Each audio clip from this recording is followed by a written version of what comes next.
जय श्रीमन नारायण। जो टिप्पणी मैं देने जा रहा हूं वह रामानुज दास श्रीमन गट्टू वेणुगोपाल स्वामी द्वारा दी गई है। अध्याय 14 गुणत्रय विभाग योग श्लोक 2। इदं ज्ञानम् उपाश्रित्य मम साधर्म्यम् आगताः सर्गेऽपि नोपजायन्ते प्रलये न व्यधन्ति च। ओम। गीताचार्य श्री कृष्ण परमात्मा अर्जुन सहित हम सभी को गुणत्रय विभाग योग की शिक्षा दे रहे हैं। परमात्मा कह रहे हैं, हे अर्जुन, त्रिगुणों का ज्ञान प्राप्त करके और इसका अभ्यास करके ऋषियों ने मेरे स्वरूप को प्राप्त किया। इनका न तो सृष्टि के समय जन्म होता है और न ही प्रलय के समय ये नष्ट होते हैं।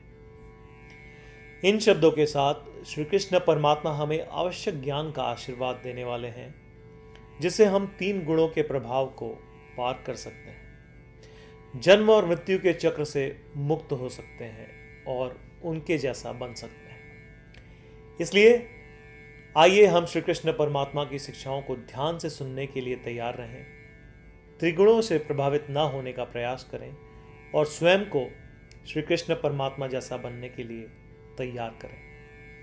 श्री कृष्ण परमात्मा की शिक्षाओं पर ध्यान करते हुए आइए हम श्रीमन नारायण को प्राप्त करने के उद्देश्य से अपने शरीर का उपयोग करना शुरू करें।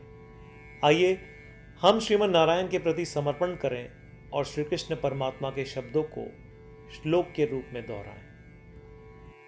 इदं ज्ञानमुपाश्रित्य मम साधर्म्यमागताः सर्गेऽपि नोपजायन्ते प्रलये न व्यधन्ति च।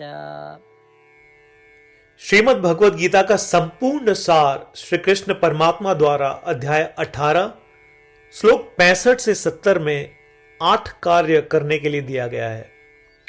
श्री कृष्ण कहते हैं, मुझे वे लोग पसंद है जो इन 8 बातों का पालन करते हैं। मैं उन भक्तों की हर प्रकार से रक्षा करूंगा।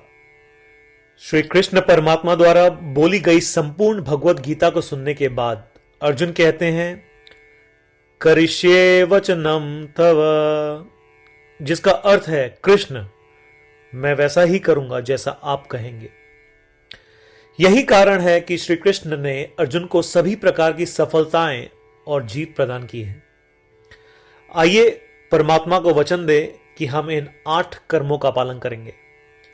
ऐसी कोई पूजा, तप या यज्ञ नहीं है जो परमात्मा को यह शब्द देने से बढ़कर हो। मैं कहूंगा कि ये 8 प्रतिज्ञाएं हमें करनी चाहिए। कृपया आप सभी इन्हें अपने दिल और दिमाग में सोचें। इस प्रकार श्री कृष्ण को अपना वचन देते हुए आइए हम सभी श्री कृष्ण के सुंदर चेहरे को खुशी से चमकते हुए देखें और आनंद का अनुभव करें। जय श्रीमन नारायण। ये है हमारे 8 वचन। हमारा पहला वचन, हे श्रीमन नारायण, जैसा आपने निर्देश दिया मैं हमेशा आपका ध्यान करूंगा और आपके बारे में सोचूंगा। हमारा दूसरा वचन, हे श्रीमन नारायण, जैसा कि आपने सलाह दी मैं हमेशा आपका भक्त रहूंगा। हमारा तीसरा वचन, हे श्रीमन नारायण, मैं अपने सभी कार्य आपकी सेवा के रूप में और आपकी संतुष्टि के लिए करूंगा। हमारा चौथा वचन, हे श्रीमन नारायण, जैसा कि आपने अनुसरण करने के लिए कहा था, मुझे पूरा विश्वास है कि मैं आपका हूं और मैं हमेशा अपने हाथ जोड़ूंगा और आपको नमस्कार करूंगा। हमारा पांचवा वचन, हे श्रीमन नारायण, मुझे आपके शब्द मामेकम शरणम व्रज याद आते हैं, जो आपने सिर्फ और सिर्फ आपको ही समर्पण करने को कहा था। श्रीमन नारायण, मैं केवल आपके प्रति समर्पण करता हूं। हमारा छठा वचन।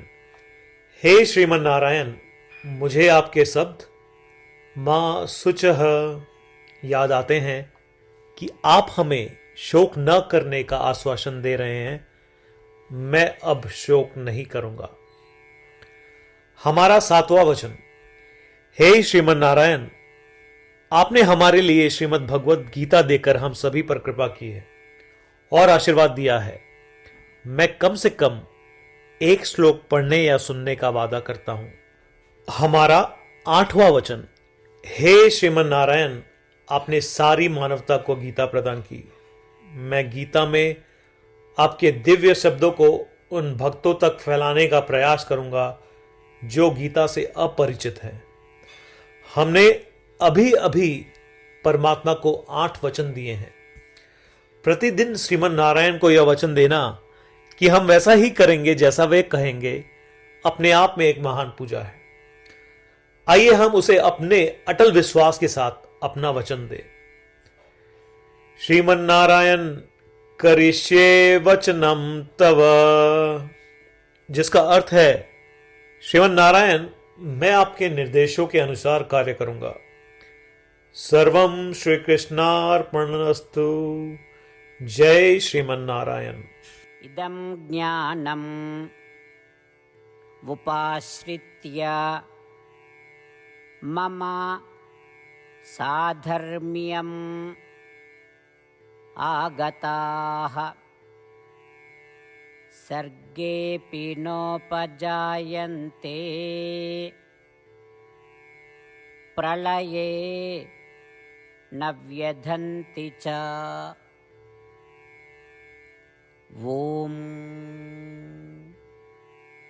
इदं ज्ञानमुपाश्रित्य मम साधर्म्यमागताः सर्गेऽपि नोपजायन्ते प्रलये न व्यधन्ति च।